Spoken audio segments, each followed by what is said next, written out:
Hello and welcome. Today we're diving into the powerful and often subconscious ways that color affects us inside virtual reality. We're looking at a brand new paper called Color Perception in Immersive Virtual Reality, Emotional and Physiological Responses to 15 Munsell Hues. We all have a gut feeling about colors, right? Red feels exciting, blue feels calm.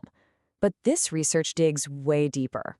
It asks, how do colors really impact our emotions and even our bodies when we're fully immersed in a virtual world? Because when you're surrounded by a color, the effect can be much, much stronger. And this study was built to measure that impact with incredible precision. So here's how we'll break it down. First, we'll cover the introduction and why there's a big gap in our understanding of color in VR. Then, we'll look at the super calibrated methods they used. After that, we'll get to the juicy part, the results, both emotional and physiological. And finally, we'll discuss what this all means for designing better virtual worlds. All right, so first things first, why even do this study? Well, the researchers point out that there's a huge gap in what we know about color perception, specifically inside these immersive environments, where literally every single pixel shapes our feeling of being there. Think about it. In VR, color isn't just on a screen in front of you, it's everywhere. Its impact is totally magnified. But past research, it was pretty limited. A lot of studies only tested a few basic colors, often on headsets that weren't properly calibrated. Plus, they mostly just asked people how they felt, without getting any hard physiological data. So what was needed was a really systematic, hue-by-hue map connecting specific colors to both our feelings and our body's reactions. So this led the researchers to two main predictions. First, they hypothesized that different colors would predictably change how people rated their feelings of pleasure, arousal, and dominance. And second, they predicted our bodies would react in measurable ways, specifically that our pupils would dilate in line with our excitement, while our skin's sweat response might not be as clear.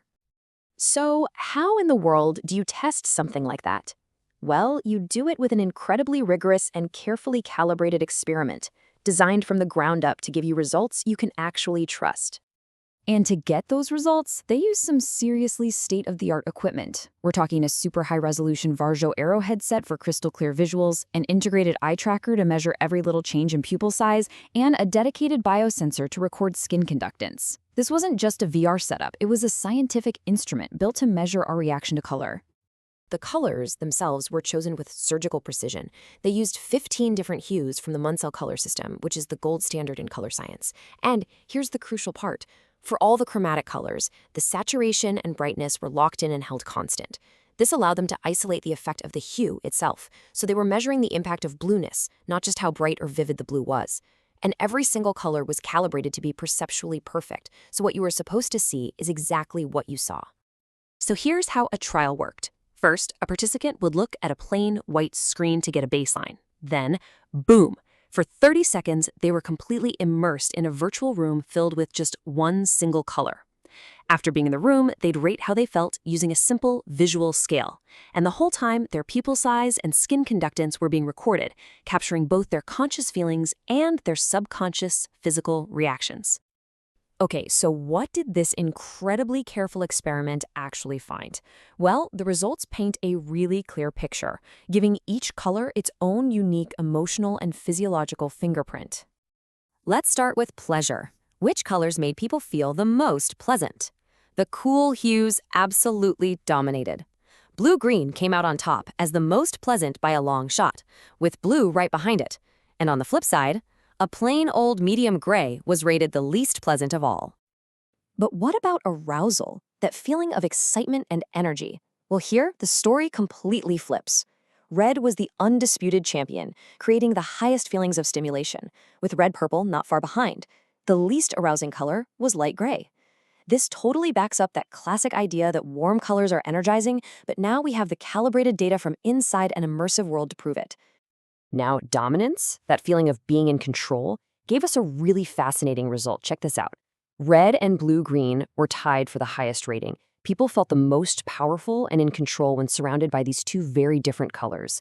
Yellow-red, on the other hand, was rated the lowest, making people feel the most submissive. Well, what about what our bodies were doing, completely unconsciously? Well, the effect on pupil size was absolutely massive. The data showed an effect size of 0.49. Now, what that means in plain English is that the color of the room alone accounted for nearly half of all the variance in pupil dilation. That is an incredibly powerful physiological response. So if we break it down, we can see two things were happening. A black room caused the largest pupil dilation, which makes sense. It's a natural response to low light. But look what's in second place. Red. Its high ranking here perfectly mirrors its top score for arousal. This suggests our pupils don't just react to brightness, they react to a color's emotional punch. And, as you'd expect, bright white caused our pupils to shrink the most. It's important to note, though, that not every measure showed an effect. The study found no significant link between the color and skin conductance, which is basically your sweat response.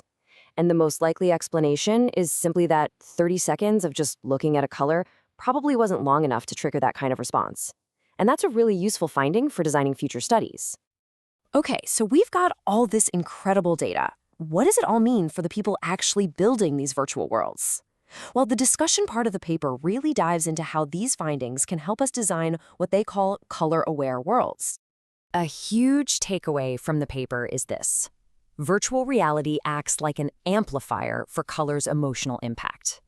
The gap in arousal between an exciting color like red and a calm one like dark gray was roughly double what we see on normal computer monitors. Simply put, being fully immersed makes the feeling twice as strong.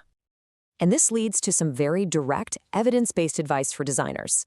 In education, you could use a pop of red to highlight critical information while keeping the background in a cool blue for comfort during long sessions.